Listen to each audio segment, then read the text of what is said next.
The Supreme Court nomination of Brett Kavanaugh has been completely upended by the Washington Post blockbuster account of an alleged sexual assault.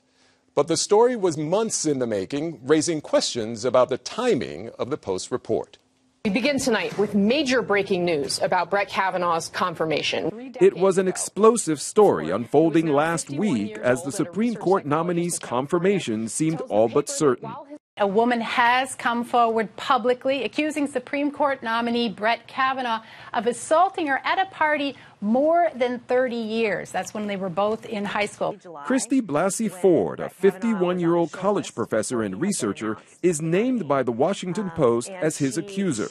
But the Washington Post also reported it had the story this summer when Ford called their tip line. She first reached out to us early July when Brett Kavanaugh had made his way to the top of the short list but was not yet named. According to the Post, Ford wanted to tell her story, but declined to go on the record because she was worried about having her life turned upside down. So we spoke off the record, and I stayed in touch with her throughout the summer as she really struggled with what to do. Her story started leaking out, and Ford went on the record with the Post to correct what she called inaccurate statements, and because she believed it was her civic responsibility. So, I have a lot of unanswered questions with this story. First of all, there's this large gap between when they had the information and when they didn't. And even though a number of interviews have been conducted with the newspaper, no one really has asked the question, why did you decide not to go with the story? Was this something that maybe Ford requested? Were there some privacy concerns? Because we know that everyone will use unnamed sources to write stories. So that alone, just because she didn't want to put her name out there, that alone should not have precluded them from running with the story. Oh, I don't know about that. I mean, I go back to the Washington Post reporting on the Roy Moore accusers, and the Post spent quite a bit of time trying to get them to go on the record. It was a matter of months before they were able to get the first one in particular to go on the record, and therefore they had a story.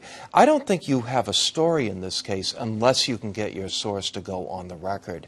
And we know that Senator Feinstein, for instance, and others were checking in with Dr. Ford all summer, repeatedly, to see if she was willing to go on the record, and she wasn't.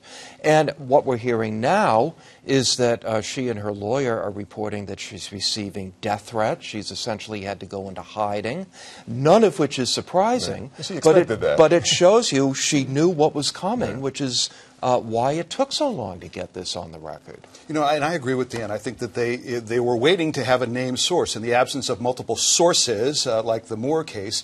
And the circumstances of this one also, there wasn't a pattern, as at this point we think, a pattern of abuse alleged against Judge Kavanaugh.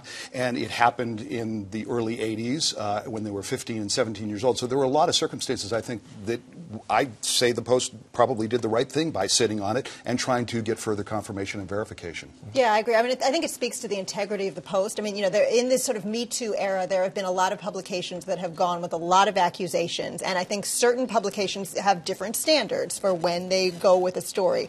And the Post and the New Yorker and the Times and some other publications really have been very deliberate about vetting and naming and understanding how much more powerful and credible a story is when it has a name associated with it. In terms of Dr. Ford, I mean, this was her truth to tell, and she had to decide at what moment she wanted to tell it. And eventually she did decide to tell it, but that's on her. So you think that the current climate that we have, had this been maybe 5 years ago, would they have been quick to go with the story? Or the current climate says, you know what, take a step back, be a little bit more cautious before reporting it? I mean, I'd like to think that the Post, has enough integrity in its reporting and has for a long time that they would have been just as cautious back then. A few years ago was when we had that very famous Rolling Stone story where there was an accusation by somebody unnamed about an allegation on campus that turned out to be untrue. And that was on Rolling Stone to not vet that thoroughly. And here, I think the Post was doing its job.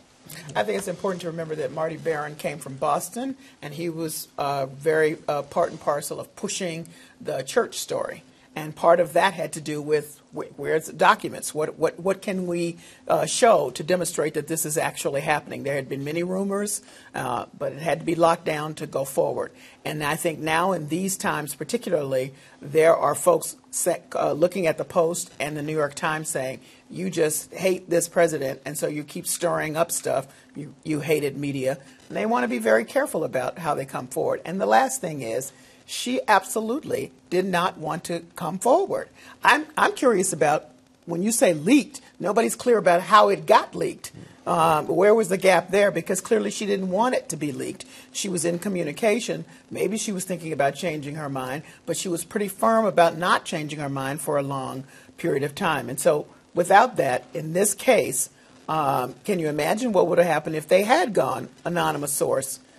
You imagine, and there are so many considerations for Marty Barron at the Post. I mean, think about it. If you come out with this and there's one allegation here, one person, she even admits that she could not remember. And I'm not defending him or her, but what happens then? You destroy somebody's reputation over one incident that happened in the early 80s. So I can understand the caution. The other thing that I think we ought to keep in mind is I think that the sense is you hear defenders of Judge Kavanaugh say, well, this happened at the 11th hour. Yes. Well, says who? Yeah. I mean, this is a process that could go on for months. So they're making it seem as if it was timed if the Senate wanted it to go on for 3 more months, it could go on for 3 more months. Right. It's only at the 11th hour because the Republicans want to get this done before the election. Right. Okay.